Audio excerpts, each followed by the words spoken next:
Yeah! Run the tune!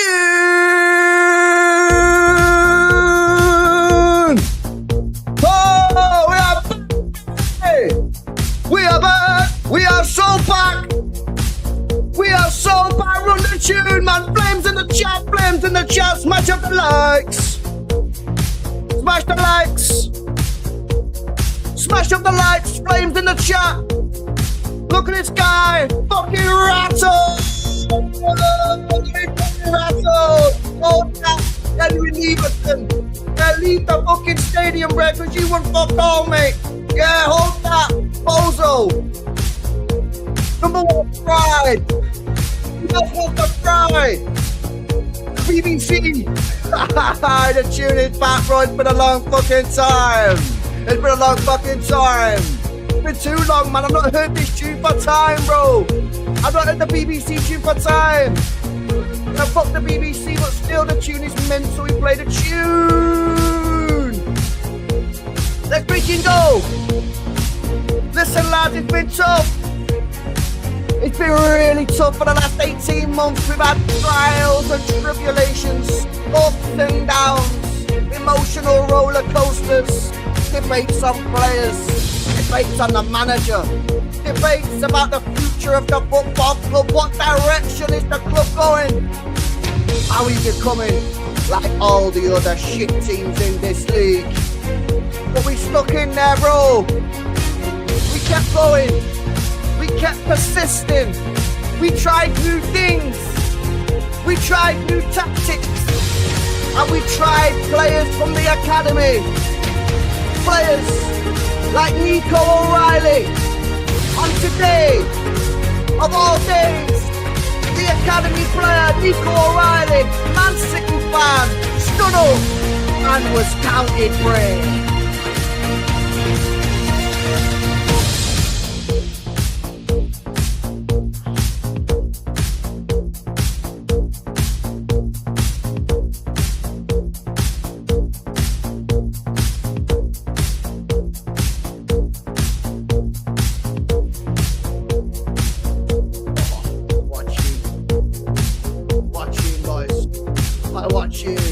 Let's go. I have built this monster as well. We went for like 3 hours.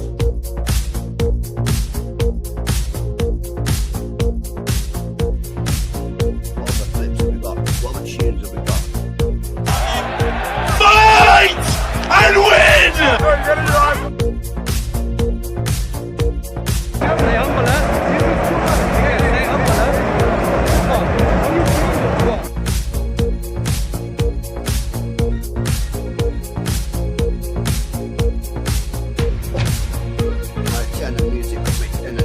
Up. Yo, what we saying? Oh, Tariq, man, the shades are the wrong color, bro. I need these to see. I need to be able to see and read all the comments from everybody that is bigging up in City for their win, and for everybody that's an Arsenal fan who said that they were gonna win and had to come on here and apologize. To Lee Gunner, who said it was 2,000 some odd days since they were going to win and they were going to change it today, but they got to keep counting. Come on, man.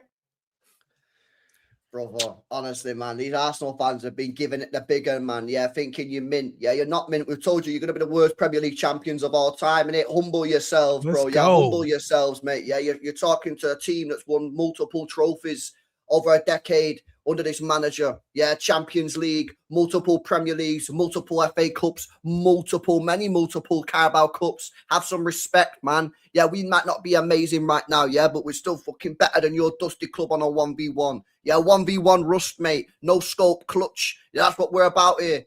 Yeah, so you just win your Premier League. Yeah, big up to you, but you will be remembered as the worst Premier League champions of all time, bro. Danny, what's happening? Winners win, man. This club knows how to do it on the biggest fucking stage. I've been saying it. I've been believing in the process all season, and I'm glad just the fan base in general gets to have this validation finally. Trust these players, trust this fucking manager, and enjoy the fucking day, man. What a day to be a City fan. You know what, Danny? Yeah, I'll pull you up on that point, right? Because we can obviously I'm gonna talk for a while. Yeah, obviously you guys just mate, speak.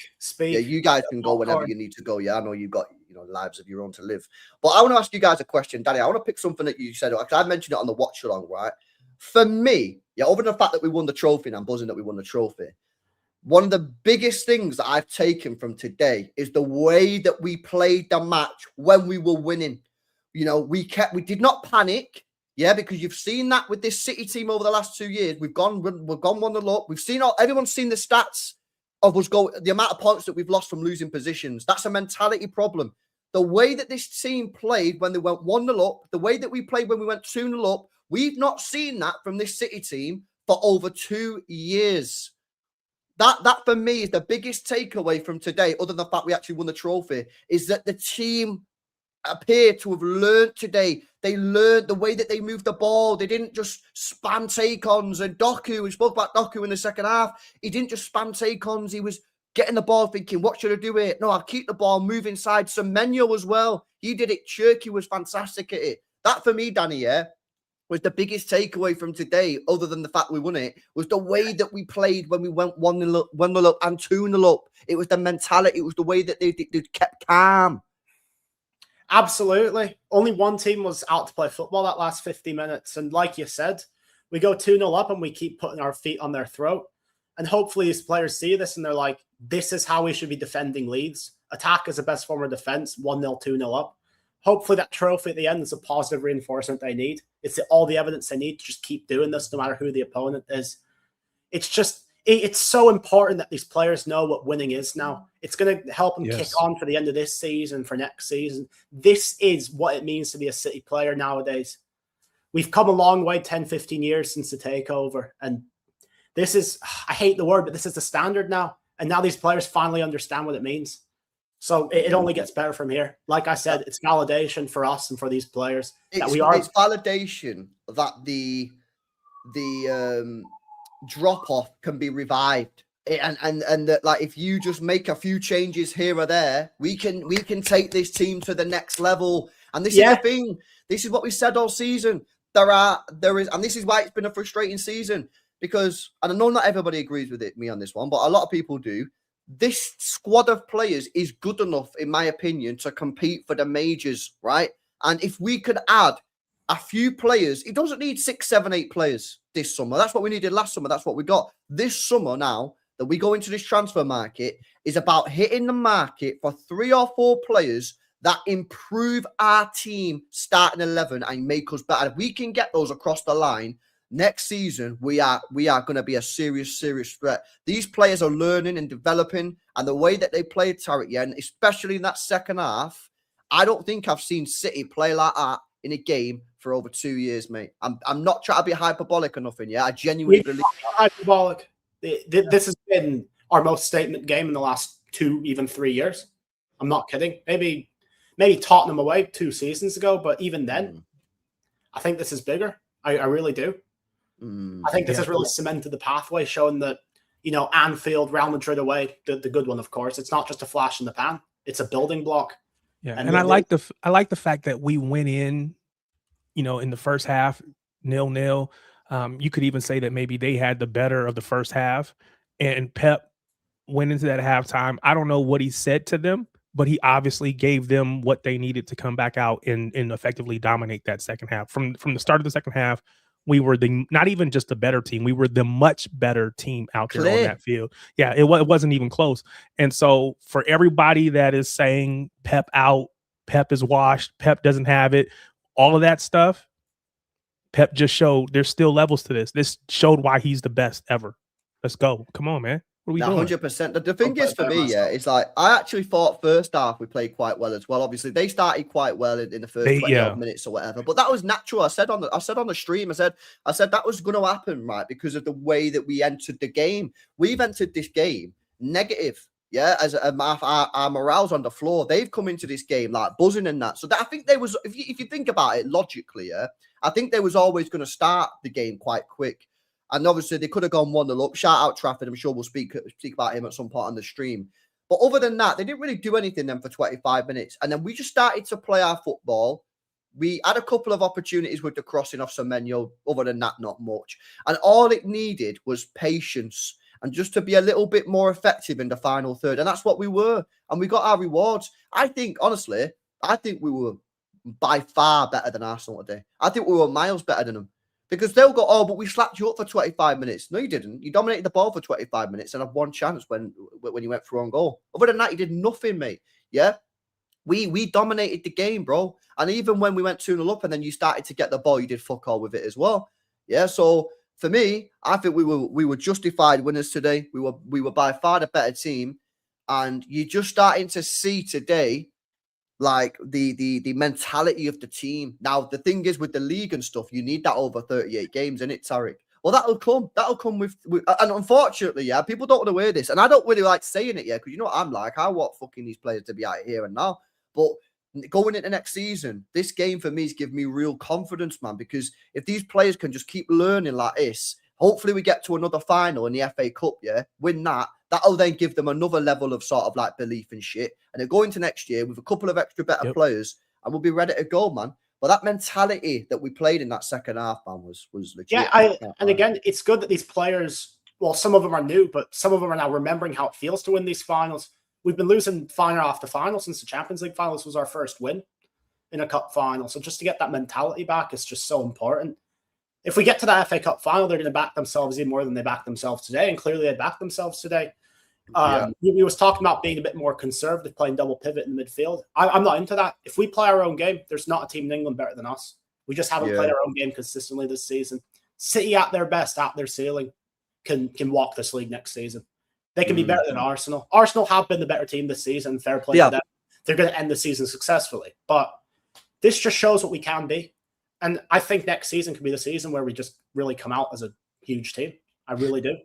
Only thing I want to call you up on, Danny, is the very strong possibility that they win the league, right?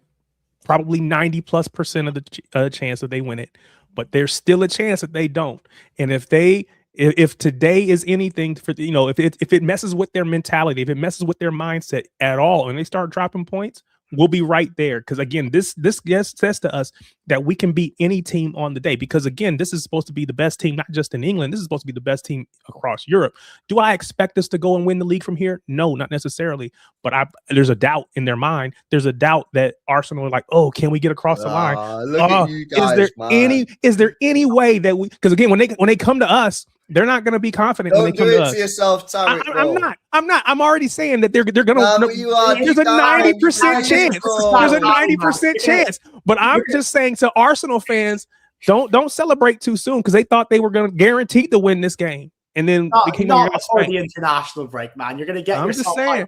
I'm not. I've already said that they're likely to win. It's a very strong, real possibility, and not negating that. I'm just saying that there's only one team that's guaranteed to win a trophy this season, and it's us because we've already won it. There's no guarantee for them. Strong possibility, but it ain't guaranteed. So, supporters, man. A couple of people in the chat are hyping you up, man. I'm just saying it's a strong possibility. I'm not saying it's not. It's more likely than not that they will win it. But there's still a chance, and there's a chance that they bottle it. There's a chance that they fall apart. There's a chance that they don't have enough mentally to get across the line. Listen, I respect that. We have to send it. We have to send every. We only need 2 trophies now, but we just send it to her. See what happens, man. But I'm looking at that FA Cup. If we can win the FA Cup now, and fucking I shout out Roms. I get out of you, Frog, bro. I seen you tweet before the game saying you feel like a Max Dowman winner or something. Yeah, you're picking your side. Yeah, you get out of here. But now if we win that FA Cup now, and win that cup double, bro, I'll be buzzing with that all day long, man. 100%, 100%. I'll be buzzing with that. Let me ask you guys a question. I'm gonna come to Danny on this. When you saw the starting 11, there was a lot of debate in the watch along before the game. We saw the starting 11. A lot of debate with me, with the City fans in the chat saying, obviously he had to play Ake over Stock. Well, he didn't have to play Ake over Stock. He's gone with Ake because Diaz got a hamstring. There was a lot of debate about the left back, O'Reilly over Aït-Nouri. A lot of debate about the Roderick Bernardo midfield and the team 11. So what was your sort of thought when you seen that starting 11? What was you sort of thinking there? Well, the fan in me just said back the team. The analyst in me was a bit nervous, but then again, I think Ake's level has been overblown this season. He showed up twice at St. James's Park. He showed up today. And he's a winner. He knows how to play these cup finals. He started the Champions League final. He's won a League Cup with us. He's won 4 Premier Leagues. So again, he knows the big stage. Maybe his level isn't up to how it once was, but him, Bernardo, Rodri, like they know what to do.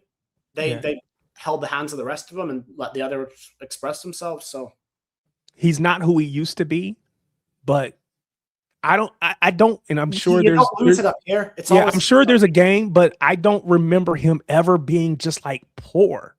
He may not be at the top level like he used to be, but man, the guy never lets us down. And when you need somebody to come in, he always does. And so, much respect to Ake, man, because again, he doesn't get to play much, but he just does his job when he's called upon. Big up to him.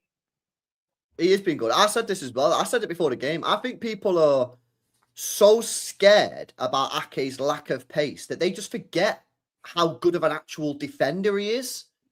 You know what I mean? And like, again, today, there was many times today when Gyökeres got behind, a couple of others, and he made some big, crucial tackles and blocks, Nathan Ake. A superb player. You know what I mean? I wasn't really that worried about that. For me, when I seen the team, I didn't look at Ake and go, oh my God, we're fucked. What I was more worried about was Bernardo Silva has to be disciplined. If he's not disciplined, we're going to get smoked. And I did feel for the large part of the game, Bernardo was very disciplined. There were the odd occasion when he went forward, but we didn't really get exploited in the midfield. And that was the main thing for me.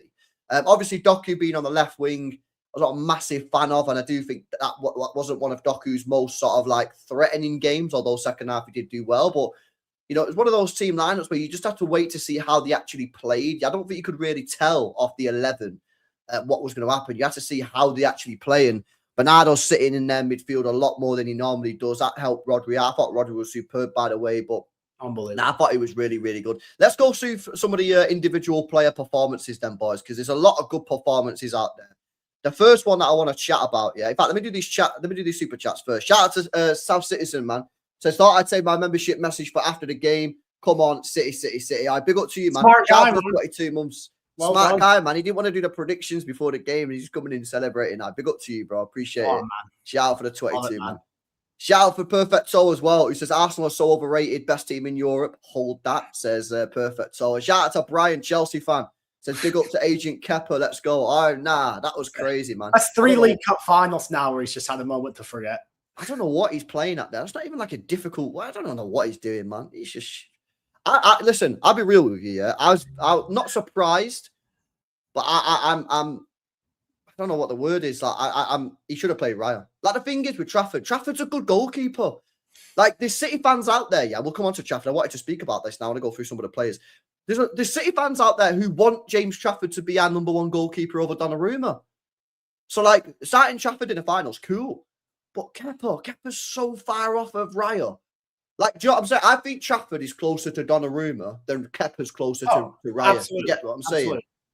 So I can't believe he did that, man. But yeah, let's speak about they got. But don't you think Pep would have done the same? Because again, we've seen Pep put Zach Steffen out there, and we've lost, I think, 2 consecutive cup finals because Zach Steffen was our goalkeeper. As much as I like Zach Steffen as an American, Pep has just has that principle that if you're our cup keeper, we're going to ride you to the very end. And I think Arteta is trying to be very much like a Pep Guardiola, and he's just going to say, you're our cup keeper. We're going to run you out there. Now, the interesting thing would be, what happens if, let's just say we were to both get to, or let's just say Arsenal get to a FA Cup final. Will he go with Kepa again? Or will he be like, nope, you lost us 1, or you contribute? I don't think he contributed to a loss. So therefore, we got to go with Raya in that final. That'll be the interesting thing to see. Is it principle, or is it about winning? Yeah, I get it. I do understand that why he done it. And like you say, Pep did it with Zach Steffen, which was an L because he was terrible. But I think David Raya is one of the best goalkeepers in the world. I really do. And so to drop him and then obviously to have that happen, it's an L. But yeah, listen, let's speak about some of these player performances, man, because there were some really stunning individual performances. I want to start off by talking about James Trafford. Danny, James Trafford tonight, I thought he was exceptional. Obviously, didn't really have that much to do, but when he did have so much to do in the first 6 minutes when he made that tremendous triple save, What's your thoughts on James Trafford tonight, mate? And like, what's the future hold for him? Yeah, biggest game of his career probably by far, and he didn't look phased at all. The triple save speaks for itself, and then after that, not really much to do. But distribution for the most part was spot on. It's all you can ask from your goalkeeper, really.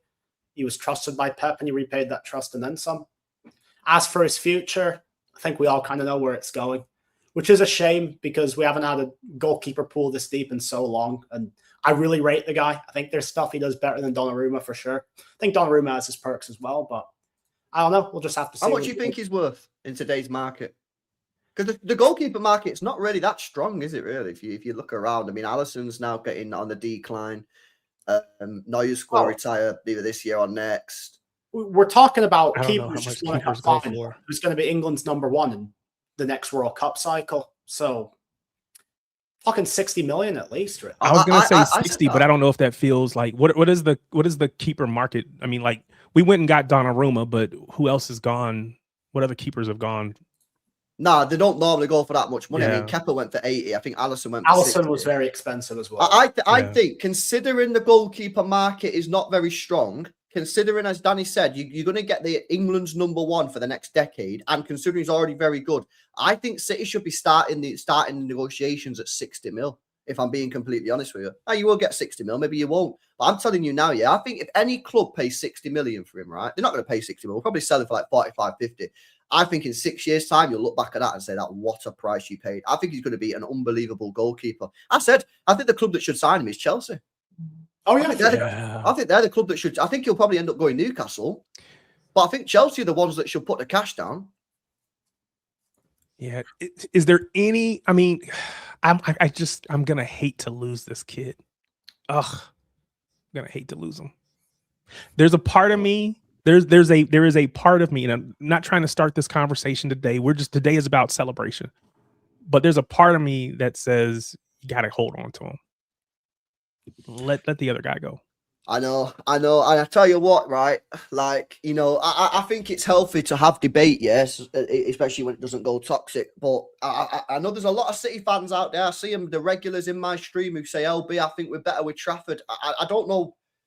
I don't know if we are, but I think it's a valid argument. You know, I think if you believe that we are better with Trafford, I think it's a fair shout. I don't know if we are. I still not made my mind up, man. I like Donnarumma. I do like what he gives us, man. But James Trafford is a tremendous goalkeeper. He really is. And I think he's going to get off. It was weird, actually, because obviously Donnarumma's agent came out a couple of months ago and said, basically, first time we can go Italy, he'll get out of there. Yeah. But I don't know what's going to happen, man. Like this guy Ben says on Twitter, I'd love Trafford to stay. I would as well. He's too good to stay. He's too good. He's way too good to stay, man. He can play first team football at Newcastle, at Chelsea. Yeah, he's going to be first choice at a big club, and he's going to be England's number one for the next decade, man. I'll be real. So I wouldn't be shocked if like Bayern came in for him when Neuer retires. I mean, I know Urbig's all right, but I think he'd do very well there. Yeah, especially very impressed. Yeah. Yeah, I'm happy for the kid. Yeah. Nah, facts. All right, True Gunners. Yeah, if you want the link, bro, you have to message me on Insta or Twitter, innit? Because I don't know how to give you the link, bro. But yeah, hit me up on Twitter. Yeah, another player that I want to speak about, right, in this team today was Abdulkadir Kuzunov, because you guys know and the chat know how much I love this guy. I think I've said it already before today. I said it on Midday Live. I think he's a generational talent.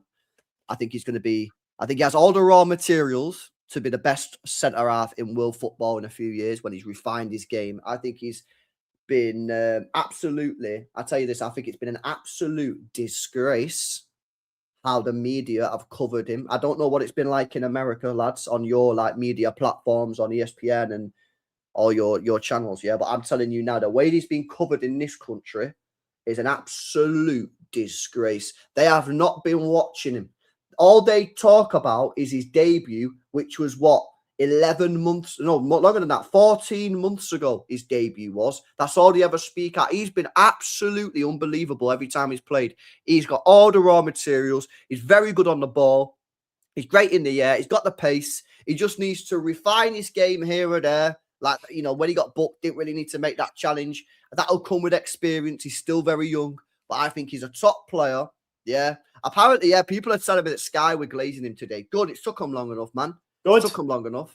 But boys, man, Abdulkadir Kuzanov, talk to me. What you guys saying about him, man? Because I thought he was class again. Yeah, wonderfully well-rounded defender. He did well at the high balls into the box. He did well going to ground when he needed to. There was that one silly foul on Gyökeres, but again, every game, no matter the level of the opponent, he's consistent. He gives you a 7, 8, 9 out of 10 every game. And age 22, barely knowing the language, it's so commendable. It really, really is.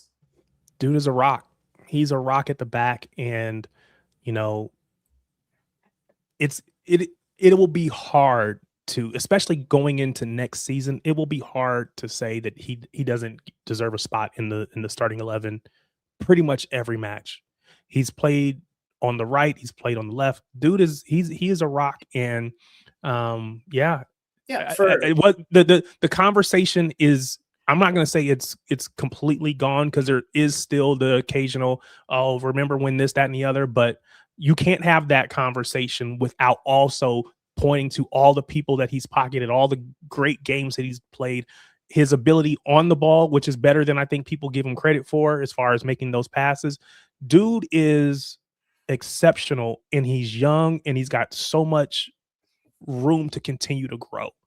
So it is great.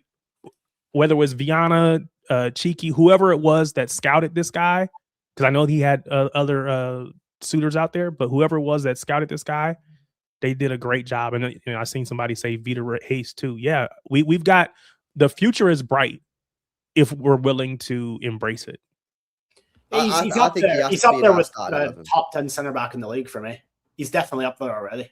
Top what? Like top 10 center back in the league for me. I'd have him quite high in me. And then again, I struggle to name 9 center backs better than him. Maybe I'm talking out my ass. Maybe I'm being a bit too confident on him. But the level he's shown in the last 14 months, you only pick out 2 or 3 horrible games from him, and other than that, consistency. No, I agree. I think he's got to be a starting centre back going into next season. I do. I think what he offers us is too important, man. You know what I mean? Like the pace, like he saves us so many times. And like if we're gonna play this high line, yeah, and we're gonna be aggressive in the way that we play and we go forward and that, yeah, you're gonna have to have pace cover. Now we used to have pace cover with Walker. I know Walker was a right back and that, yeah, so he didn't save you every time, but he still bailed you out 1 or 2 times.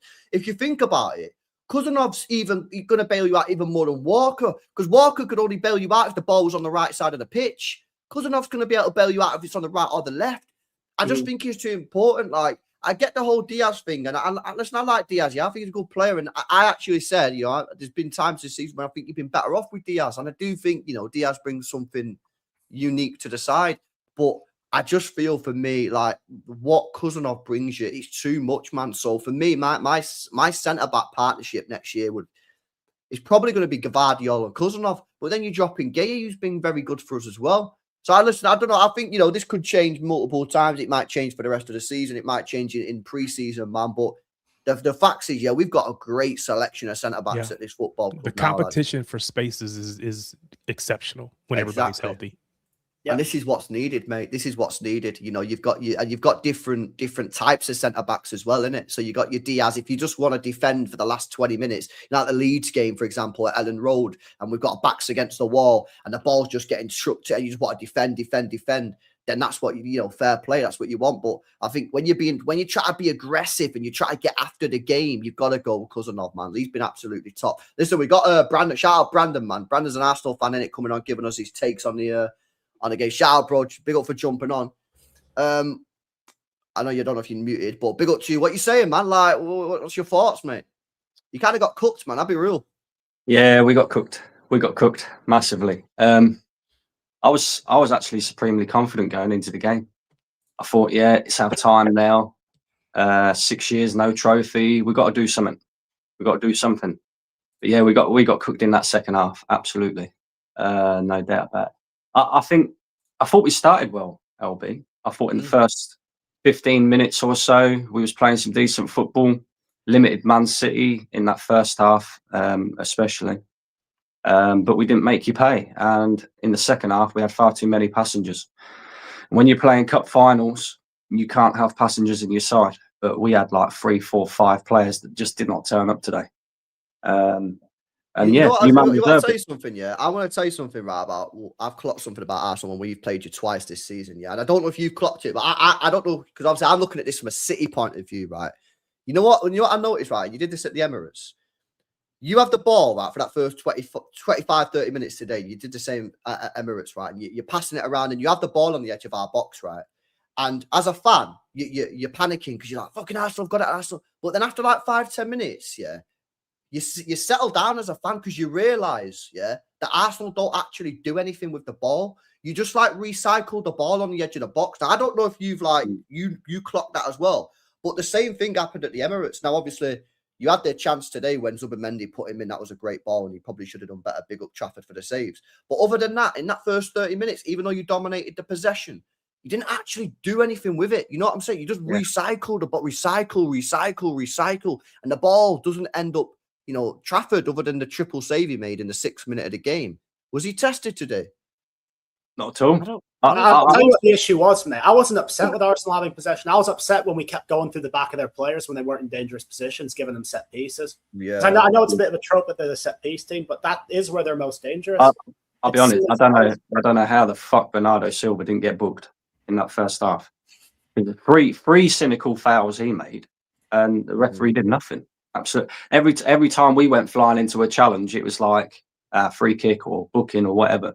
So, and I don't normally complain about referees, I'll be honest, but I thought he was poor in that first half. I thought Bernardo Silva should have at least had a booking. But you're right, LB. I've said this for time. I've said it for time with Arsenal. It's just constant recycle of the ball. You know, even when you look at our wing play, how many times do you see Arsenal's wingers cross the ball in the box first time? Never. You know, no matter who we play on the wing. It's because you've got inverted wingers, though, isn't it?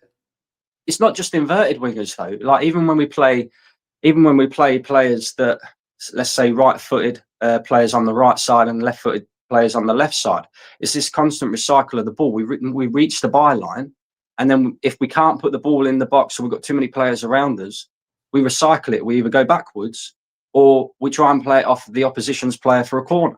It's never. And that's why I quite like Nkapie, because when he goes forward, he puts the ball in the box first time. Put the ball in the box first time, it creates panic. And we don't create panic enough. I think that's one of the benefits of us having Semenyo on the right, is that he just whips the cross in for, he just takes it past his man and whips it in. And then when you've got like Saka, we struggled to cope with it today. Yeah, when you've got Saka on the right wing and you've got, Gyökeres wants that ball whipped in quick, because he's arriving into but he wants to arrive on the end of the box. But what he ends up doing, he ends up standing in the box, and then the ball gets whipped in, and he just stood there. So it doesn't really suit him, really, because he just wants the ball whipped in. Yeah. But obviously, you've not got a right winger that does that, because Madueke's inverted, and so's Saka. But like you say, when Nkapie goes around the left-hand side and just whips in across, or maybe Calafiori or whatever, that's probably where you're more dangerous, man. I just think with Arsenal, and it's mad because you're obviously going to win the league, so obviously you're still a good team, but it feels like it's very telegraphed what you're going to do. Yeah. Do you get me? Yeah. And but you're very good at what you do. That's the thing, obviously, because you're top of the league and you're going to win the Premier League and you might win a champs, who knows? But it's very telegraphed, like you know what's going to happen. And I think that's part of the problem. If you can get your defense set up in a way that just like allows you, the wingers just to cross the ball in off the left and your defense is set up, I think you've got a very good chance, man. I'll be real. Well, attacking wise, we've got to do much better. There's no doubt about that. I mean, people keep saying about how many attacking players Mikel Arteta had at Arsenal, and he can never get any of them playing at their absolute peak. Like when we had Lacazette and Aubameyang, they kind of fell off a cliff under Arteta. Now we've got Saka, Trossard, and Gyökeres. I don't care what anybody says. Look, Gyökeres is not aesthetically pleasing, right? But the guy knows where the back of the net is. It's clear to see. We signed him off the back of scoring 90-odd goals in 120-odd games. And people will say, oh, that's Portuguese league. It's easier in that league. I totally get that. But the point being is, if you get this guy in the right positions often enough, he will score you goals. I see with Gyökeres, Arteta's trying to get him to do things that you don't want him doing, because that's not the strongest parts of his game. His hold-up play is not the greatest. His first touch is not the greatest. Yet we want this guy to drop in deep, link-up play, be the link man, basically, for the wingers. You wouldn't ask Romelu Lukaku to drop deep and link up play and use his first touch, because Romelu Lukaku's first touch is not very good. And I'm not even saying that Gyökeres is as good as Lukaku, because but in terms of attributes, it's similar. But you know that if you get Lukaku in the right places in the box, he'll score you goals. It's exactly the same thing with Gyökeres. I don't understand this whole, oh, he's got to drop deep, he's got to do this, he's got to do. Just get the guy in the box and let him score you goals. That's what we brought him for, you know. But yeah, today I thought we was all right in the first half. I thought Haaland got bullied by Saliba in the first half, but that second half, again, not only have I got to question the players, right, because they should be turning up. Man City were the team, by the way, that played with 10 men for 70 minutes during the week. But you wouldn't think that when you watch that second half, because we looked jaded, we looked tired, we looked like the team that played with 10 men for 70 minutes, not Man City. You know, Pep Guardiola clearly changed something at half time with you guys. Arteta failed to do so. You know, Hincapié, even before the booking, was struggling with Semenyo on that right hand side. Should have changed it there. And then in the second half, you know, the first goal comes from us not being able to maintain possession and not having an outlet. We didn't have an outlet. And I don't rate Martinelli one little bit. I think he's a really poor player. But at least with Martinelli, he'll be an outlet. At least with Martinelli, he'll give the City players something to think about when they're attacking, because, you know, if you push too far forward, he's going to hit you on the counter attack with his pace. Arteta didn't bother to bring him on until the 81st minute. Trossard's having a stinker. Saka, we've got to start talking about him. Not enough Arsenal fans do, right? Because we'll sit here, we'll play the injury card, and he's played too many games and blah, blah, blah. Cool, he's been crap all year, but the guy's on 300 grand a week, and the very least that I expect from you is to turn up in the cup final. He was comfortably one of the worst players on the pitch today. Comfortably. You know, he was a passenger for us. The midfield in that second half, non-existent. And then you got the decision from Mikel Arteta, and people will say it's harsh. Kepa's got us into the final, so he should start. But there's no room for sentiment in the game. You haven't won trophies for 6 years. This is an important time now to win trophies, and this is the first trophy you can get your hands on. For me, he should have started David Raya. If he starts David Raya, that first goal doesn't happen. People you started Trafford, but Trafford's a good goalkeeper. Yeah. Trafford's going to be England's number one for the next decade. He's a good goalkeeper. A lot of City fans want Trafford to be our number one goalkeeper. They want him over Donnarumma. He's a good goal, and he's been good this year. He made one mistake against Tottenham, and then other than that, he's been solid. Kepa's shit. Like that's just fucking say it is. The worst bit about it, though, LB, is we failed to learn from what we've been doing throughout the season. That game today very much reminded me of what Arsenal have been doing throughout the season when we drop points. We come out in the second half and we just invite pressure. You know, we're playing it around the back, inviting teams on. Pep knows that. You know, clearly he knows that. So you guys pressed high. You've got quality players in your team, regardless of, you know, whether you're the same City or not. You've got quality in your team. So you're going to hurt us. You're going to hurt us. And you know, the first goal happens. I'm expecting my team then to calm down a little bit, get their foot on the ball again, maintain a little bit of possession, and then start playing football again, like they did in the first 10 minutes of the first half. And straight away, we're messing around with it at the back, taking far too long to move the ball on. We're playing around at the back, inviting the pressure on from you guys. And then the second goal comes about again. And it's like, it's the same old crap. If I go back to the Wolves game, when we was 2-0 up and we ended up drawing the game 2-2, exact same mirror image happened today. We're comfortable, it's 2-0, we'll play it around the back a little bit. And then we'll score a goal. And then all of a sudden you're on the back foot again. But with Man City, you can't do things like that. You've got to play your football throughout the game, and you've got to attack better. For me, Arteta is a massive culprit in this. And if he don't learn from this, people talking about the quad before today's game, I'm struggling to think of where else we can win trophies at this moment apart from the league, because cup competitions compared to the league, it's completely different. You know, you can't turn up in a final like we did today and expect to win. Not a chance. It doesn't matter who it's against. League, I think we've probably done just about enough to win the league, but I'm not going to sit here and say that we fully deserve to win that. I think we've been very fortunate. Fortunate that Man City have not been that consistent this year. Fortunate that Liverpool spent $5.5 billion in the summer and they've been rubbish. Man United, Tottenham, all the other so-called big teams have not been very good this year. And we've just been the best of a bad bunch, I would say. So I hear it, man. Nah, I get it. Now, it was a good breakdown. Listen, I'm going to carry on glazing the City players, bro, Brandon, man. But you want to stay in a fair play, innit? But yeah, we're going to glaze some. I'll leave you to it. Nah, big up for jumping on, man. That was good to get your perspective, bro. That was good to get your perspective. Brave of you, man.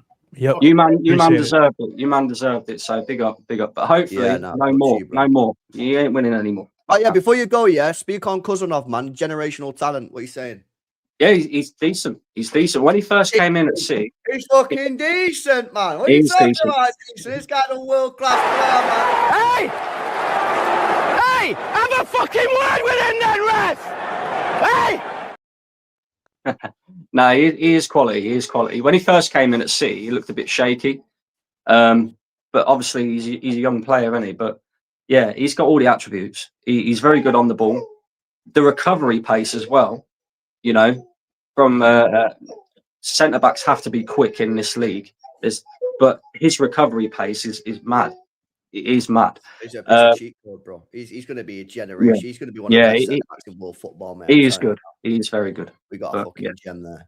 Nah, big up though, bro. It was good to hear your perspective, man. Big up, man. Yeah, we'll maybe do a stream next week, innit? We can do like a bit more of a breakdown and speak about the league as well, bro.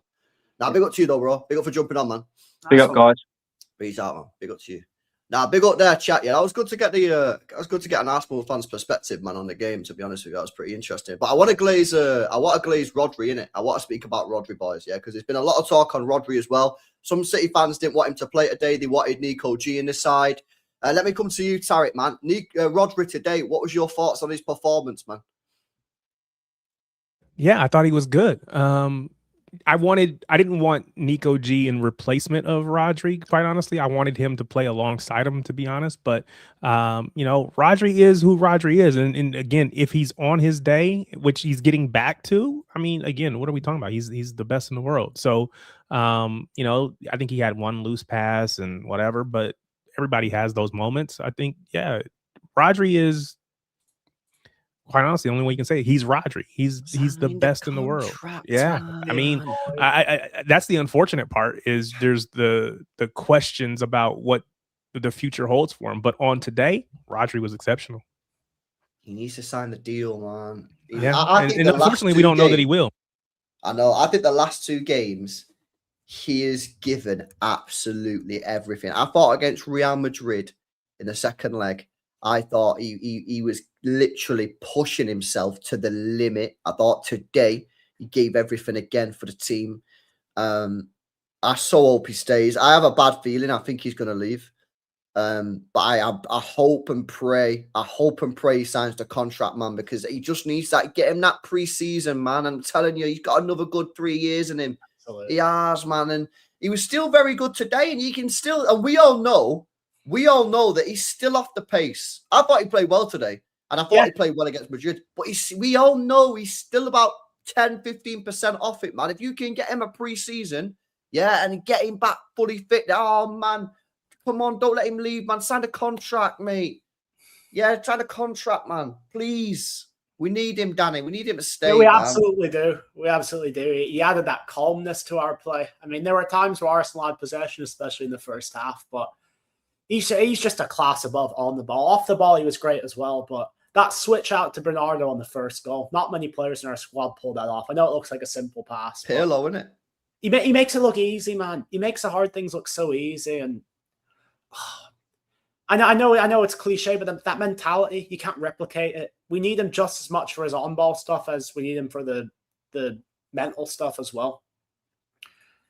I'm going to miss him if he goes, man. I really am. He's been a big part of the last 7 years he's been here. So, no, he was very good. And you know what? Like, that actually really worked today, that Bernardo Silva. You know what I'm going to do? I'm going to bring up Bernardo Silva's heat map, man. I want to see what the guy was saying today. Where was he on the pitch? Oh, you know what? I don't think did they do heat maps on I don't know if they do heat maps on Carabao games. Do Let they? me have a look. I want to see where he was. Was he a little bit deeper than normal? Here we go. Lineups. Do we have one? Yes, look at this, guys. We've been asking for this for fucking ages, and we finally got it. Look at the heat map, man. Look at where he is. Look at that. Yeah. Next to Rodri, bro. Not all the way up the pitch, man. This is where we've needed Bernardo Silva to play. Perfect. This is where we've needed him. Yeah, and that's if he's gonna do that, then I'm fine with him over Nico G. But like you said, we've needed that. That's what we've needed. That's what we've needed, man. That's what we've needed, bro. Too many times he's played this, and this is why I was worried, when I seen the starting 11, because I thought to myself, oh my God, he's doing it again. He's playing Rodri Bernardo, and Bernardo's going to go swanning off up the pitch. No, Bernardo was very disciplined today. And if that happens, that's fine. I still prefer myself to have 3 players in the midfield. That's just my preference as a fan. Yeah. But you can have 2, but you've got to make sure that the 2 stay deep. And far too many times this season, that's not happened. And today, thank God, Bernardo stayed relatively deep throughout the game. Yeah, he went forward a couple of times. That's cool. Yeah, I'm all right with that. But you got, for the majority of the game, you got to stay deep. And look, the biggest circle there in his own half. It looks like Rodri wasn't even that deep. Looks like Bernardo was the deeper of the 2. So, well, I'd argue Rodri's a better player to go forward than Bernardo anyway. Sure. No, that's very valid. So if you're going to let one of them go forward, I'd probably rather it be Rodri. I think Rodri's better than Bernardo. I think he's better at shooting. I think he's better at passing. I think he's better at the Pirlo pass. So if one of them does go forward, I'd rather it be Rodri anyway, not Bernardo. Fair enough. But yeah, that was very nice. And I'll tell you what as well, boys. Yeah, I want to speak about this player as well. Yeah. Ryan fucking Cherky, mate. Seriously, yeah. Well, let me bring it back up. This guy today, I thought, was exceptional. Exceptional. And he took the piss there as well with the yes. with the keepy uppers and that. But if we look at the passing, only 4 misplaced passes, in the whole entire game. Let's have a look at some of the numbers here. 5 crosses, 1 successful. Good passing stats there as well. 5 dribbles, 3 successful. Defensive contributions. Again, he did another good look at this as well. This guy doesn't work hard. He doesn't work hard. He does. It's a myth, man. Yeah. I thought he was very good, Tariq, bro. I think it was a very good performance from Ryan Cherky today. And it goes to show, what we've all, because a lot of people have been calling for him to play more. To get him in that 10 spot, and he kind of moved around and he drifted right and left, but he needs to be on the pitch. Like you said, he creates so much. So many of his passes are going forward, but then also he's willing to work. And I think that's the question about, that people had coming in. Is he going to work hard? Is because for Pep, if you don't work hard, you don't play. And that's just bottom line. And so he's showing that he's willing to work hard. He's willing to do the things, and he get extra credit for frustrating and winding up Arsenal. So yeah, he rage baited Ben White. Yeah, he gets extra extra credit for that. Yeah, honestly, that was too funny, man. Yeah, Ben White was fuming, bro. And it just goes to show. See, again, this is why I'm saying this kind of stuff, it gets in their head. They start losing their head. They think about it. There's still more to this to be written, I think. We'll see. Yeah, the thing is with Cherky, it's like I've been so impressed with how this guy's performed this season. And it's been in his first season in England, and he's coming to a City team, which is not the best. We've had our problems this year, so he's not coming into like a fluid City team.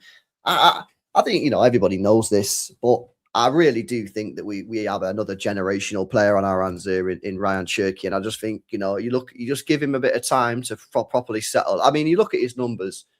Do any of you guys know his GNA this year? I mean, he's hitting numbers. He's hitting good numbers. He's probably on, 22, 23 by now? 20, probably. Yeah, he's got to be around the 20s for his first season in a City team that's not fully been cooking all season. I think that's very, very impressive. And I think it's just about, I said this at the start of the season, man. With Cherky, he's got to learn the league. He's got to learn the system. He's got to learn how Pep wants him to play. I think Pep needs to learn about Cherky. I think it's with Cherky. I think it's a bit of a two-way street. Yeah, I think that Pep needs to work out where the best place to play him is, where he wants him on the pitch. Are there certain games that maybe you don't want to play him? I personally don't. I think he should play every single game. But I just think it's another player that next season I'm expecting massive things from. But he's shown us so much already. I mean, Aaron asked, how much would you value him at now? I mean, what did we pay for him? 30 million. I mean, he's hands down better than Wirtz. Not even a debate. Yeah, only delusional Liverpool fans would say that Wirtz is better than Cherky. We all know that Wirtz is nowhere near the level. There was a stat going around that like Wirtz hasn't contributed a goal or an assist in like 81% of his league games. Can't say the same about Cherky, can you? Wow. I mean, are we into 100 mil plus? I was gonna say he's got to be 80 at least. I mean, but yeah, I'm not willing to get rid of the guy anyway. So it doesn't matter how much doesn't matter how much they bring. Keep your money. It's okay. I mean, let's say Real Madrid wanted him and he said, I want to go to Real Madrid, and City were like, right, we'll sell you. The price would have to be I'd say you can sign him on FIFA, mate. Sign him on FIFA. I think it's 100 mil plus, man. I'll be real with you. 100 mil plus easy. I swear down. I mean, Wirtz was 116. Right. So what you're telling me that he should be less than Wirtz? Yeah, he's got to be at least 100 based on that rationale. People have been slacking off the Bundesliga all the time, and now it's like, yeah, but you won the Bundesliga. Yeah, but you said the Bundesliga is shit, mate. So what we doing here? Pick a side, bro. Yeah, he was class, man. He was really, really good. There's a couple of questions coming in about speak about these players. City Ultra says, please, will you speak about Nunes and Doku? Danny, what are your thoughts on these two players today? Nunes, same old in a good way. Got the assist on the second goal. I forgot Trossard was even playing, to be fair. He completely locked him up on that right-hand side. Doku, not his flashiest game, but he held the ball up well as he always does. He was very, very important in us maintaining possession in that second half. And just a warrior shift from both of them. It's what we've come to expect from both of them. And to do it in a cup final on the biggest stage just shows they're not here to mess around. So fair play to both of them. Yeah, I think having Gehi unavailable and all that kind of stuff means that, you know, not Shirky, but Kuzanov has to play at right center back, which means there's no question for Pep that you just play Nunes. Nunes has been not even just good. Nunes has been exceptional all season long. And I understand, because for a lot of people, all they'll remember is the bozo moments, you know, you coined that phrase, the bozo situations and stuff. But dude hasn't had any of those probably in about a year. So yeah, he's been exceptional, and he's shown that. And I don't know if it's just because he's embraced being a right back or what, but he knows what's being asked of him now, and he has been exceptional all season long. And I don't want to see anybody else over there except for him. I know there's talk about oh, we got to go get a backup, and we got to go get somebody else. And I agree, we do need a backup, because if he's not available, we play differently. But whoever it is that comes in, they're going to have a fight on their hands to displace him. I don't care if it's Livramento or whoever else. They're going to have to fight to displace him from that right back position, because he has been very, very good. No, he was unbelievable, mate. Yeah. To be honest with you, I'll be real with you 100% now, yeah. After that United game last season, bro, when he single-handedly fucked us, bro, I would have quite happily driven him to Manchester Airport, yeah, and said, au revoir, mate, yeah. But he is the redemption arc that he's had is absolutely incredible. Yes. So much to the point now where I'm actually at the point now where I don't want us to sign, unless you go and can get me like a Hakimi, yeah, or like a Reece James or someone, yeah. I actually don't want you to go and sign like a better Nunes, because I don't really see that as an obvious option. I want you to go and buy me a back that I want. What I think the club should do now, right? Nunes is what, 27? 27 years old? 27 or 28, don't know. Yeah, 27, 28. What I think the club personally should do, yeah, this is just my view, is I think the club should go out there and sign the best right back who's under the age of 21 in the whole world. Go out to your scouts and say, who's the best right back in the world who's under the age of 21? Who's going to be the next Hakimi? Who's going to be the next Reece James? We're going to go and get him. We don't need someone to come into the right back position and be mint from day one, because we've got Nunes. That, you know, I've seen these links about Tino, and obviously they have died down again. But like, look at Tino. Look at Tino Livramento's a good player. But do we really need to be splashing out 70 million quid And you know what I'm like? I'll say fucking sign everybody, me. You know what I'm saying? But I don't think it's warranted. Go and get the best right back in the world who's under the age of 21, yeah, and just say you're going to come to City, you're going to be the backup right back. By the way, you'll play a lot of games because Nunes at times this year look knackered. You're going to come in, you're going to play 20 games a season. Nunes can play 40, 50, whatever, depending on how many games you play. And you're just going to develop nicely, yeah, until Nunes leaves, or maybe this doesn't last forever and Nunes drops off and then you can take his spot. I just don't see the point in going spending 70 million on a Livramento. If you go and get Hakimi or someone like that, then maybe it's a different kind of question, isn't it? But we're not going to go and get Hakimi. So don't go and buy like this mid-level right back, yeah, for 50, 60 million. Go and spend 30 mil, 40 mil on the best up-and-coming right back, like we did with Cousinov, like we've done with Vitor Hayes. Surely these guys, you know, pick someone out from Brazil. You know, there's got to be someone cooking. It's the one position in our squad where we don't have a lot of competition going on. I'm not saying get someone who's like band for band with Nunes, but if Nunes goes through that Fabian Delph thing of him dropping off the season after, I don't think he will. But just have someone there who's reliable. You could play Husanov there, but again, he's much better at centre back. I don't think many people trust Rico Lewis as a right back anymore. We just need that insurance policy. We don't need someone world class there. We just need someone who can get the job done. It's like how Arsenal had Ben White. I know Ben White was awful today, but Timber came out of the team and they still have a pretty reliable option there. So we just, again, insurance policy more than anything. Doesn't need to be a flashy player. Maybe someone will be a flashy player in 5 years, like you've said. But right now, he's made a great case for himself this season, and I wouldn't displace him for anyone right now. Nah, definitely. I agree. Shout out Tarek as well, man. He has to go pick his kid up. But yeah, big up to Tarek, man. Make sure you guys subscribe to Tarek as well. Tarek, one of the mods, get his channel in the chat, and I'll pull it up. Well, I don't know who you go and get, bro. To be honest with you, people have been hyping up this Wesley guy again. I'm a bit like fucking tarnished on him though, bro. Because the first time I seen him play, well, I didn't actually watch him, but the first time we were like being linked with him, I watched. He done was that the Club World Cup game against Chelsea where he had that error? Big bozo. Yeah, he done a João Cancelo, innit? Mm-hmm. So like, I was like, oh, who's this Wesley guy? And I was doing a bit of research about him, and then literally, mate, it must have been like 2 days later. Was he playing Chelsea? Yeah, he was playing Chelsea with someone, and he done the biggest bozo ever. He done a João Cancelo against Liverpool, Salah. And basically just fell over, and just like the guy just went through and scored. I was like, apparently he's been really good for Roma this season. Apparently he has. Apparently he's been selected in the Brazil team, hasn't he? Yeah, he was selected for Brazil when he was still playing. Yeah, he was. Yeah. But yeah, he's actually been pretty good this season. So I don't know, maybe another look at him. You never know. Yeah, this Coyote guy. Listen, I've only seen him a few times. Yeah, I'm not 100% sure on this guy, man. You don't like him? I've only watched him a few times, man. So it's always difficult to say it, but like I just felt like he was going to lose the ball every time he got it, man. But listen, I've only seen him a couple of times, man. So it's probably a bit bit difficult to say, man. To be honest with you, but yeah, he was good, man. And Jeremy Doku, man. I said this before, Danny, but I don't know what you thought about. In fact, let me not say. What was your view on Doku performance today? Let me see what I think. What do you think? It was good enough. It wasn't a flashy performance, but he held the ball up well. He got the beating of Ben White a couple of times, but nothing special. It didn't need to be special though, because the other players in the team sort of lifted the attack up a bit more. But again, he was touchline winger. You don't really expect those. I think second half, out wide. I thought second half he was unbelievable.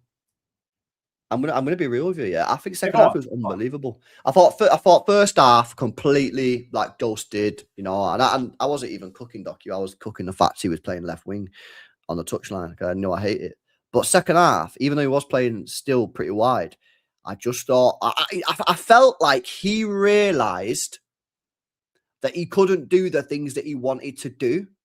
Like, I felt like every time he got the ball in the first half, he constantly looked at taking a man on, and he constantly looked at like get the ball forward, and like he just kept on getting tackled or losing the ball. And I feel like in the second half, I feel like he took a different approach.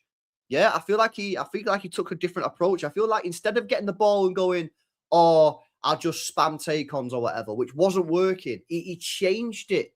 He almost, I don't want to say Grealishified his game. There were a couple like safe back passes though, which I don't mind.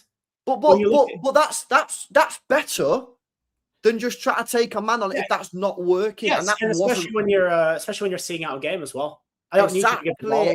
Exactly. This is the point as well, especially when you go 1-0 up and 2-0 up. It becomes even more important because you can't concede a goal if you have the ball. And his performance for me in that second half summed up Manchester City's performance. Yeah, he used his brain. He didn't just go, oh, I'm just going to take on Ben White every time I get it and cross the ball in. He went, no, I'm not going to do that because that's not the right thing to do. I'm going to hold the ball. I'm going to pass it back to O'Reilly. I'm going to pass it infield to Rodri. I'm going to keep the possession and keep the ball. And it felt like Doku sort of like went up a level in that second half. And yeah, it's not like we've seen, that's not the Doku that we're used to. Doku that we're used to is a player that takes on players, rips players apart, usually doesn't result in a goal, but that's usually what we see and that's usually what people like. But today I felt Doku was very mature, a very, very professional, mature performance, man. And I felt that second half performance from Doku just sort of summed us up, really. Yeah, that's what we've lacked for 2 years. He's always been a selfless player. He's a player who plays for the team. And he always does. And that's something that I've always said about Doku, even when I've been cooking him for the last 2 years. You know what I mean? I've always said that this guy never stops trying. He always gets stuck in and fucking makes tackles and gives 100% for the club, you know? So, exactly. Top. Listen, chat, let me know in the chat if you've got any more topics, man, that you want us to go over, lads. Let me know if you've got any more topics that you want me to go in, man. And people say, why have you not been live? I've just not been very well, boys, to be honest with you. That's why I've not been live last couple of days. I did do an hour on Jay's channel. Hey, you're always ill these days. What's going on? Bro, man, I need to start taking these vitamins on a daily basis, bro, to be honest with you, man. To be honest with you, I woke up today, I feel a lot better, man. I don't know. I've just been knackered, innit? Just been knackered. I don't know what's been going on, man. But, yeah, let us know anyway in the chat if you've got any more topics. Predator says, what's your thoughts on Trafford? Well, we kind of touched on it before, man. We discussed it a bit. The saves were good. The distribution was good. Fortunately, he didn't really have a lot of high balls to deal with. I think. Who do you rather have in net? Yeah, like we don't need to like deep it too much, right? But who would you rather have in net, Donnarumma or Trafford? Because I've started to trust Donnarumma a bit more, and then these last couple of weeks have been pretty horrendous from him. Do you just stick the man in form back between the sticks? That's the big question. It is a serious contest right now. James Trafford is a very good goalkeeper. I'm shading Donnarumma right now just so you don't upset the continuity of the team, but Trafford's been excellent every time he stepped in. So you can see why we signed Trafford. I'm totally indifferent. For the first time all season, I'm totally indifferent. Whoever goes in there, I think they'll put in a pretty good shift most of the time. What do you think? I think James Trafford is a very, very, very good goalkeeper. I'm gonna be real with you, yeah. I think going into next season, I don't know, man, but I think maybe Trafford. But I don't know, man. It's hard, bro. Because the thing is as well, yeah, like Trafford only plays a few games a season. So when he comes in and he's hyped up for the game, he's playing these cup games that are mad important. Like, playing league football, yeah. Week in, week out, Champions League, every it's one of them, like it's a bit difficult, man. You know what I mean? It's different. It is different, but I don't know, bro. Honestly, I think it's really tricky, man. I think the thing that I'm trying to say is I'm not really that fussed who plays. But I think that maybe can we not just play them both and go in it? And I don't know. I'm not really. I think I'm at the point where I'm not ready to ask. But I think right now, if you're asking me who I think we'd be better with, I think maybe Trafford, bro. If I'm being honest. Well, we're certainly better in the build-up when he's in goal. If we want to be more build-up forward and play more like we did today, then maybe he's got the shot stopping as well. Absolutely, he's not made any mistakes shot stopping wise. Neither has Donnarumma really. But should we loan him out? Who, Trafford? And just say sorry, bro. You're not getting sold. We'll loan you out. I don't think he'd want that. I think that'd piss him off even more. I know, man, but he's too good, bro. What about if Donnarumma gets off to Italy like his agent was talking about? Then fine, we've got Trafford. Well, we've not because we've sold him. Oh, well then we're in big trouble. Then you've got to rebuild the goalkeeping department 2 summers in a row. Why did Donnarumma's agent say that, man? And then I put that doubt in my mind. Because that makes me feel like it's pretty crazy how everyone was getting mad at Trafford for what he said after the Salford game last month, but no one really ripped into Donnarumma for that whole agent thing. Feels like double standards to me, but I personally thought that people was losing this shit for no reason when Trafford said that. Like, I didn't really think it was that deep, to be honest with you. No, I didn't either. But you know, people were saying it was deep, but I didn't think it was that deep, to be honest. Yeah, what other topics you got for us before we get off, chat? Yeah, I might go live again later. I might go and have my tea and then come and do an emergency live later on as well. Speak on Haaland, bro. Yeah, I still didn't think he was great today, brother. I'm gonna be real, man. Didn't really win many of his duels with the centre backs. It felt, I don't know what the stats say. He just looks like a player that he's just out of form, innit? You know, he had that shot. He should have shot it with his first half. He really should have scored at the end of the first half, but we won the game. I'm not going to rip into him too much. Well, I actually felt the first cross that Semenyo did was the one that he should have scored, the one that he completely missed, because that was a better cross, and all he had to do was get a connection on that, and that's going in. You know what I'm saying? But yeah. I think that I don't know. He just looks out of form. He just looks out of form. But, shout out David, man, top guy. Yeah, you play Doku and Cherky in field, and you're gonna massively help. You're gonna massively help him, man. I'll be real with you. Yeah, for sure. Yeah, sweet. Where was Diaz? He got a hamstring injury, bro. He got a hamstring injury, man. So obviously it'll be Gay and Kuzanov now, which actually looked pretty good, wasn't it? It was pretty good. Must have been why he didn't get called up for Portugal then, Diaz. Yeah, he got a hamstring, so he's probably out for another couple of weeks. He might be back for the Liverpool game, man. But if I'm being honest, bro, I play Gay and Kuzanov. Absolutely, I would as well. I play Gay and Kuzanov. I expect us to beat Liverpool as well. They've sunk back into this. I want to win the double, me now. Oh, absolutely. And who's stopping us? I'm locked in on the double, me. We are our own worst enemies. I'm telling you. You play like you did today. If we play the way we should be playing, if we play like Manchester City, we can win anything. Genuinely. Our ceiling is the highest in the league. It's just we haven't hit that ceiling regularly enough. And it'll be hit more regularly next season. That's part of the process. It's part of the rebuild. Nah, Ben, what are you talking about? Rodri wasn't poor. Rodri was good, man. Rodri was decent today. He was a good performer. He was good, Rodri, I thought. Still want Burnley to go at the end of the season. Yeah, you know what? I do want him to go, man, if I'm being honest with you. Like, he's won a trophy now as a captain, yeah? And I just feel like he's going to be 32 years old. I just think go out on a high. You've won a trophy. You've captained the team to a trophy. Hopefully, he'll captain the team to another trophy, the FA Cup, yeah? And he can go out with a cup double as a captain. I just think, personally, yeah, you don't want to end up like a Walker, bro, or an Edison. Yeah, he can go out this season, yeah? Listen, there's plenty of midfielders. And listen, football's fallen off, yeah? Football's fallen off. We all know that. But the midfield market is still quite strong. There's still quite a lot of midfielders in the world that he can go and buy. So I personally would let him leave. I'd say thank you for everything. And he's captained his team. And I just think, yeah, let him go, man. Don't hang on to him and let him get shit just in case. Because then it ends up like a Walker or an Edison. It's just grim, isn't it? No, there's a load of midfielders out there, man. There's Tonali, Bruno G. Can you get one of the lads out of PSG? Yeah, Barca have probably got a fucking load of 20-year-olds that you can go and sign. That Furman was going to go Chelsea. Like, there's loads of midfielders, man. Load of midfielders. I'd personally let him go, mate. I'd personally let him go. Yeah, no, we'd let him leave on a high as well. I think the abuse for him this season has been over the top. I actually think he's been very, very good for the most part. And especially the last 2 months, mate. Yeah, absolutely. Since the turn of the year, really. I'm glad that he now has the opportunity to leave on a high. Yeah, I'd let. Would you let him go? I just love the guy so much. You have the decision. You're Viana. Would you let him go or would you sign him up? I'd let him go, but it would be a thanks for everything, mate. I love you. Let him go. Not we're trying to shove you out the door to sign players. Let him go. Yeah, I'd shove him out, but not in like a super ruthless way. Oh, apparently Bernardo's 20. Bernardo's 29. Oh, really? Bernardo's 29. I thought he was 31. Unless he's on about someone else. I thought Bernardo was 31. He's going on 32 now. I'd still let him go anyway, personally. But yeah, apparently the guy in the chat saying, nah, Bernardo's 29 years old. No, he's 32, bro. He's 32 in August. Yeah. I'd let him leave, man. He's done his bit. He's always said he wanted to go back to Benfica at 32. I think it's perfect timing. Yeah, and like I say, there's loads of midfielders out there in the world. That you get, like Anderson, Tonali, Bruno G. Like, there's fucking shitloads. Shitloads there is. Got a couple of the guys at Bayern as well. Not that they want to leave, but the midfield market's pretty strong. I know, it is strong. It's one of the strongest areas in football still.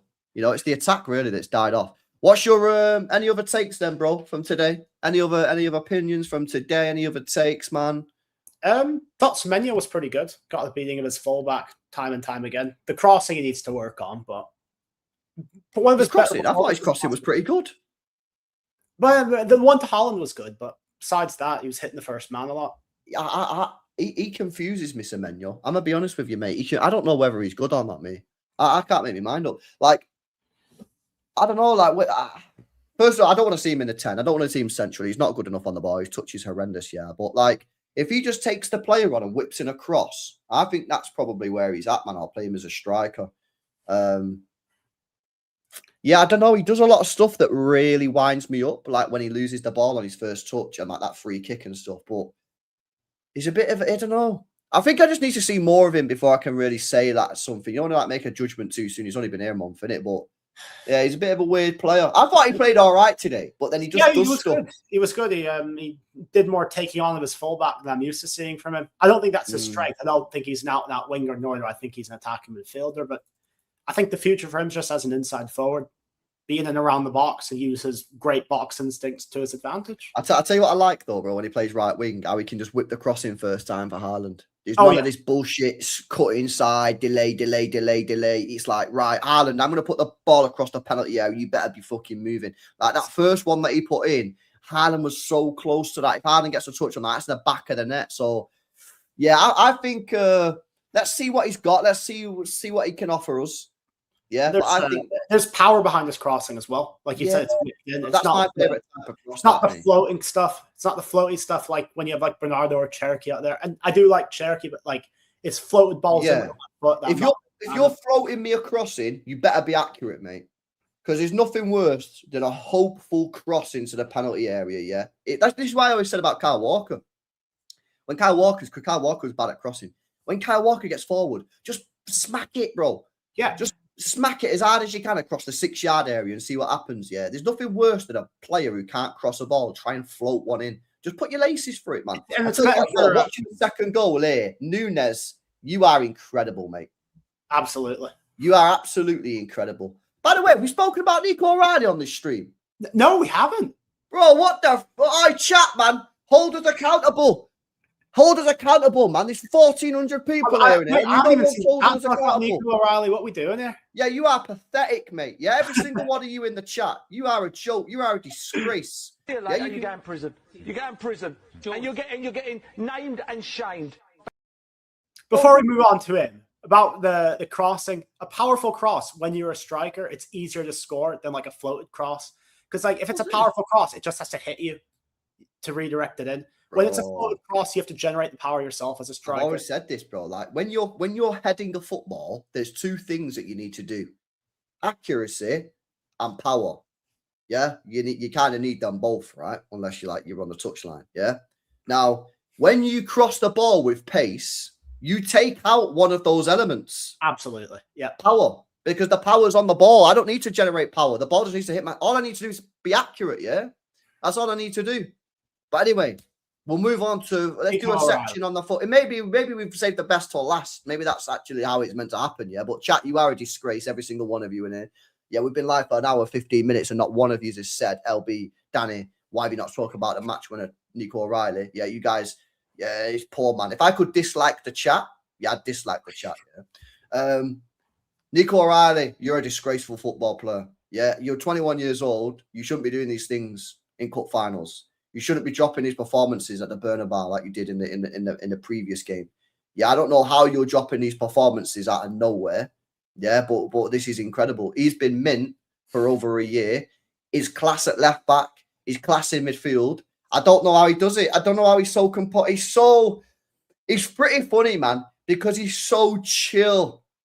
Like I go back to before the game, man. I was looking at the players in the touchline. I always try and look at the players, yeah, in the tunnel, and I like to see what they're doing and like. I looked at Kepa. Kepa was bricking it. I saw. Bro, he was bricking it. But I was looking at the City players, yeah, and like most of them were pretty locked in. Like Rodri was like just looking at the floor, like dialed in, bro. The guy wasn't blinking or anything. He looked proper locked in.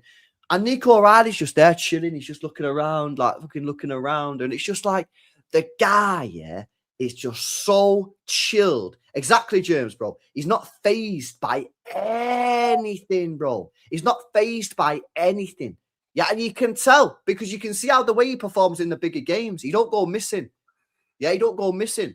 And I'll tell you something as well. Yeah, we've missed him because since he got that little knock, I can't remember the game he got the knock in. Yeah, and he come back, he wasn't quite. Leeds, I think we've missed him. Yeah. Leeds, he got the knock against Leeds, right? And I think the game since then, I think he missed one because he was out injured, and then he come back and he's not been as good as he's been. I think we've missed him since that knock. I really, really do. Yeah, but the thing is, he reminds me of, yeah, and a chat. Some of the people walk like this. He reminds me a bit of Scott McTominay in the way that he crashes the box.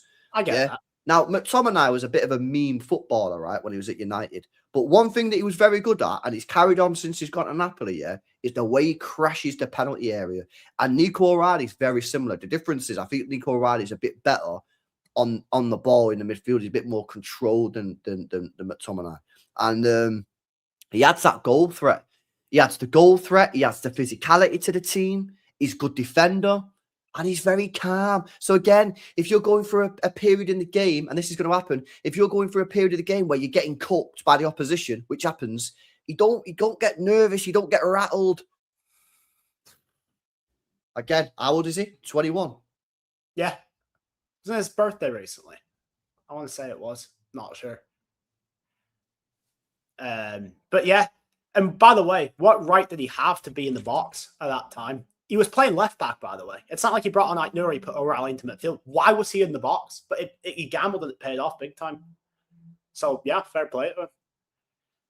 I mean, where does he go? I mean, listen, people have been asking me questions, yeah, since like the start of the turn of the year, 2026, when he got, because obviously he's been playing left back all season. But since he's gone into midfield, he's been very good, yeah. People have been asking me questions on stream. So, LB, do we need to sign Anderson when O'Reilly's playing like this? And I've been saying, chill. Let's wait till the end of the season, right? There's 2 months after the season. I mean, where do we go in the summer in terms of this midfielder? Because obviously we need to sign a midfielder anyway, because Bernardo's leaving and maybe Kovacic will leave as well. But, I mean, do you see O'Reilly as a starter next year? Because I do. Why not? It's not, is he a starter? It's where is he starting? Is he a left back or is he a midfielder?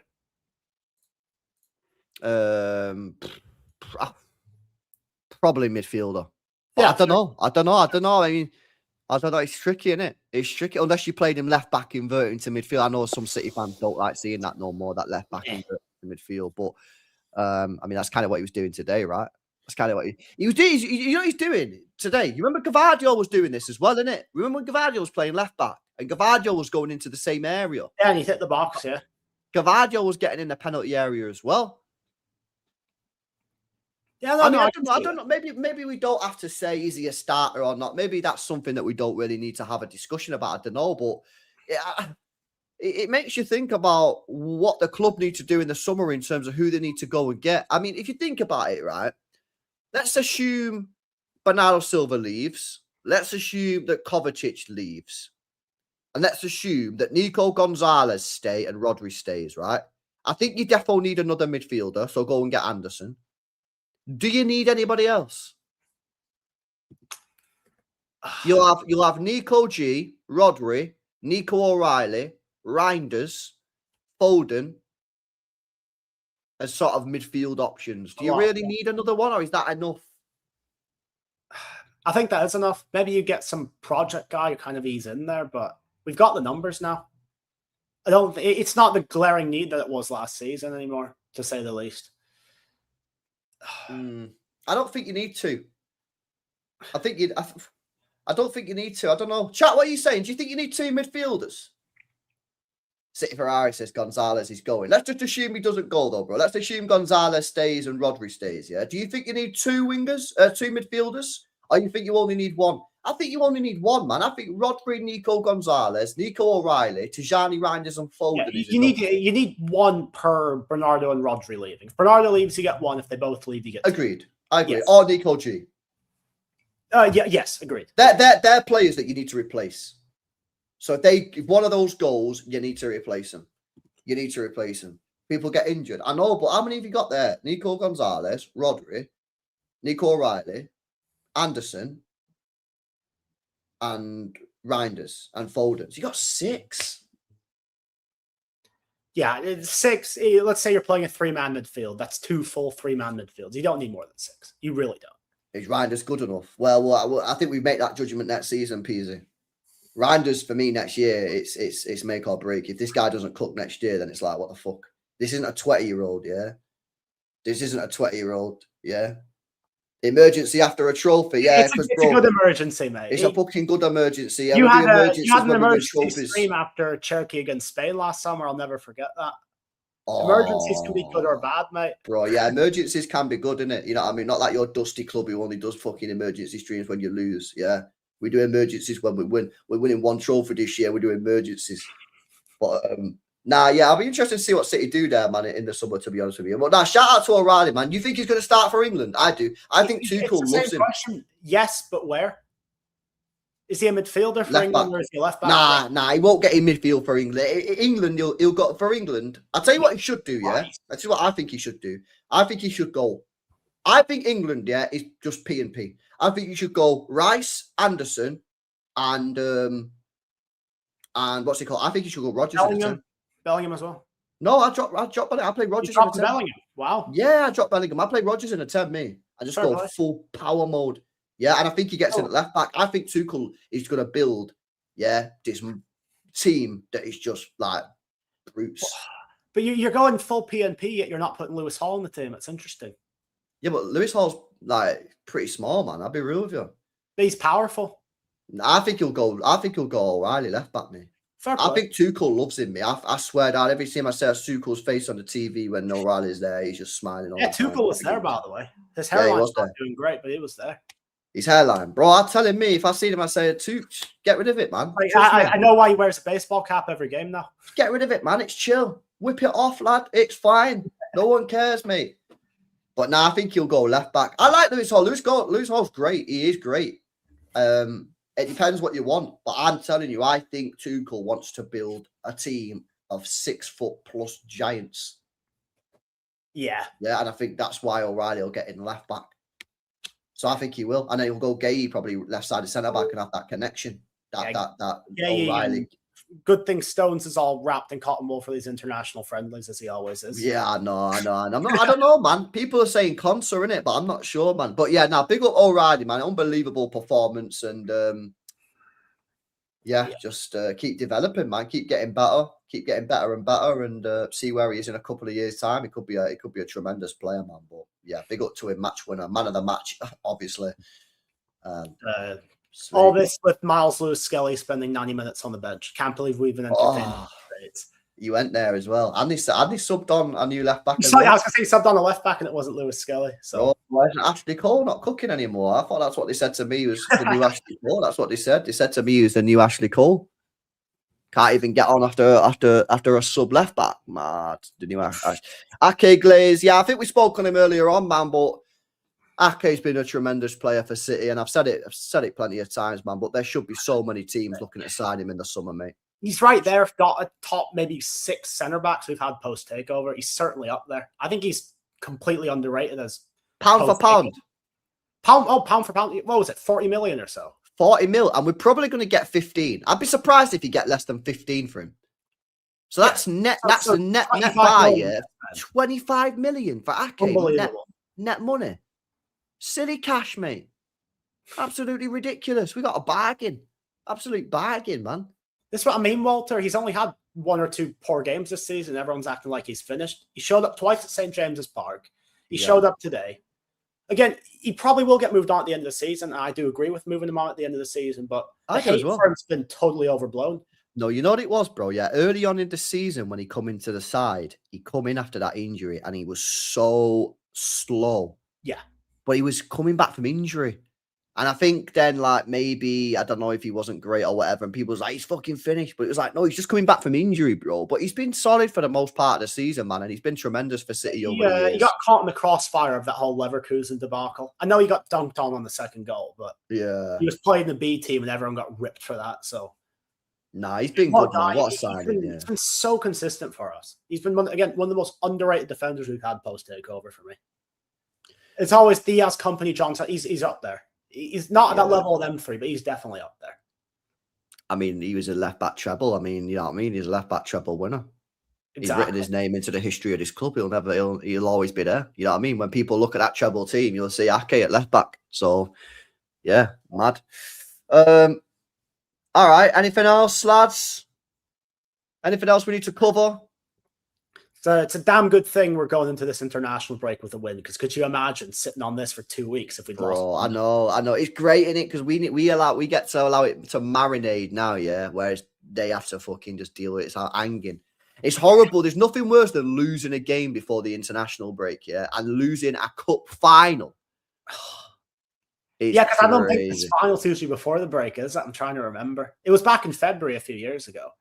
It used to be first weekend of March because it was on my dad's birthday's first of March, and it always used to be on the first weekend of March. Yeah, it wasn't always late March like this. So I don't know why they've moved it for. I don't know what's going on. Apparently Nobbins is steaming. No. Oh, mate, I told him that's the most emotional I've ever seen you celebrating a goal. What's gotten into you? But you did a drunk stream. You better be fucking not hungover tomorrow. Have I messaged him already? Where are they? I've messaged him. You know what? I'm going to expose him here. He's put in our little group chat. I might not over that Trafford performance. I can't lie. What did he say? He said, I might not over that Trafford performance. I can't lie. Wow. Bro's moving mad.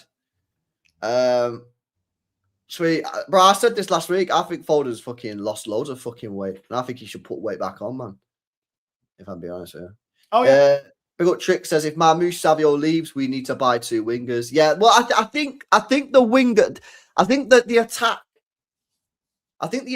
in the summer is probably the area that is most complex because the right back's simple. Go and buy me a backup right back. The midfielder's pretty simple. Go and buy me Anderson and maybe another.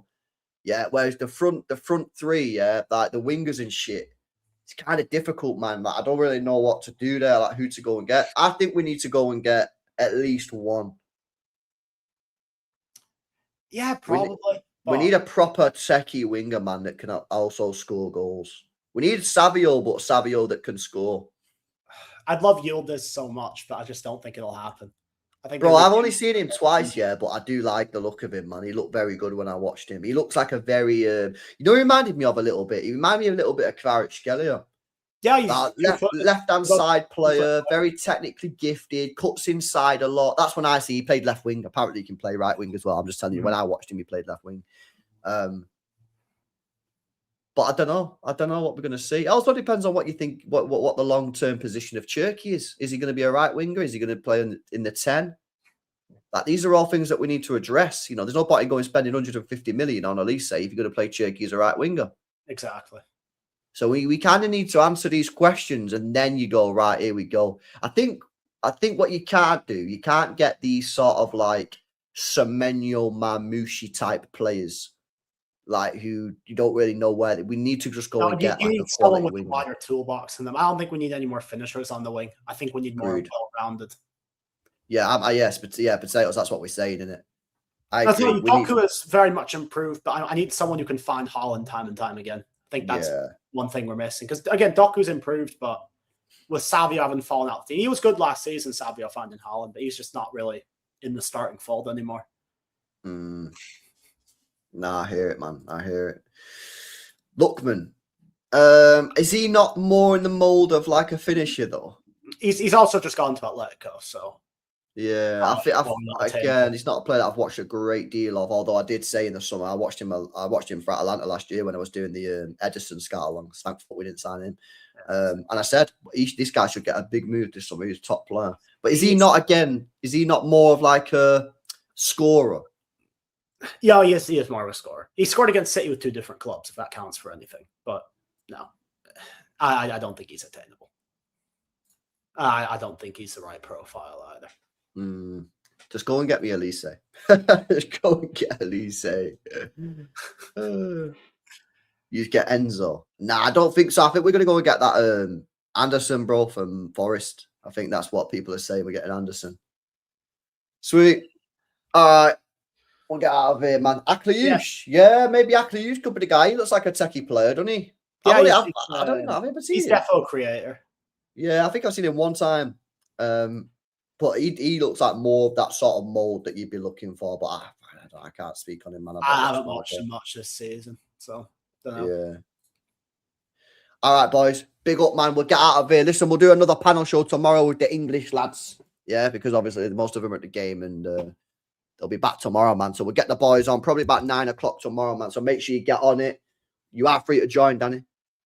Oh, yeah, for sure. If I'm available. Depends. If you're available, then get on it. I think I should be because I've only got one class tomorrow. So yeah, get on it if you're free. Tarek probably won't be free. He's probably at work. But yeah, big up, boys. Listen, we are champions of the Carabao. By the way, that shit tastes nasty. Does it? Yeah. If I ever get a Carabao sponsor, yeah, then just know I'm doing it for the money in it. You know what it is, man? It's Lucas Aid. Nasty. I had a Lucas Aid while I was over in your end. Fucking disgusting. It's like a mouthful of sugar. Cold, bro. What do you mean? Mouthful of sugar, mate. Oh, nah. Lucas Aid's a fucking well nice, man. It might be because I had the one with Jude Bellingham on the front. Maybe it was just a shit flavour. I just seen Jude Bellingham. Oh, no. Did you not get the fizzy one? Nah. No, I got the flat. Oh no, you got to get an OG. You got to get an OG. They do like an orange bottle, yeah. The OG ones were the fizzy ones are crazy. Yeah, they're crazy. I had like they actually half the sugar in it, yeah, because it was that bad on the sugar. Yeah, they used to half. Bro, how I don't have like some mad ass diabetes. I know. I used to have one of them every single day, maybe even 2, man. And they had like 60 grams of sugar in them. Oof. Honestly, they were so nice, though, bro. Honestly, they were fucking beautiful, man. Yeah, I don't touch sugar now, though, innit? I'm sugar-free. LB sugar-free, man. I only live off the, what's it called? The sugar-free alternative. Aspartame or whatever it's fucking called. What's it, aspartame? No, it's not called aspartame. That's the spot thing. What's it fucking called now? Oh, Bradley, I love me a ginger beer. Ginger beer is mega, mate. It's like a solid... Sucralose. These guys are like, don't have that, bro. That's not good for your body. Like, bro, I'm slamming Guinness on the reg. What you mean it's not good for your body, man? Yeah, what you mean it's not good for my body, bro? I'm about to go and scran a processed pizza and you're telling me not to have sucralose. Get out of here, man. Yeah? Dead. Right, big up, lads. Listen, I'm getting out of here, man. Big up to everybody in the building. Listen, smash the likes. Make sure you guys are subscribed on the... Oh, what is this? Apparently he's steaming. Should I redirect to Nobbins, man? People are saying he's off his head.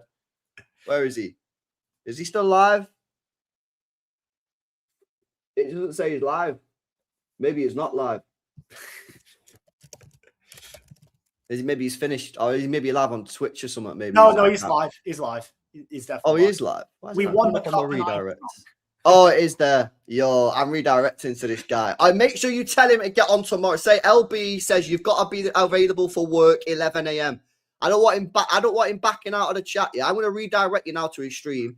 Yeah, everybody spam his chat 11 a.m. 11 a.m. 11 a.m. Get it spammed in his chat. He ain't pulling out of this game, this stream tomorrow, man. 11 a.m. Make sure you guys spam it, yeah? Let's go. See you in a bit.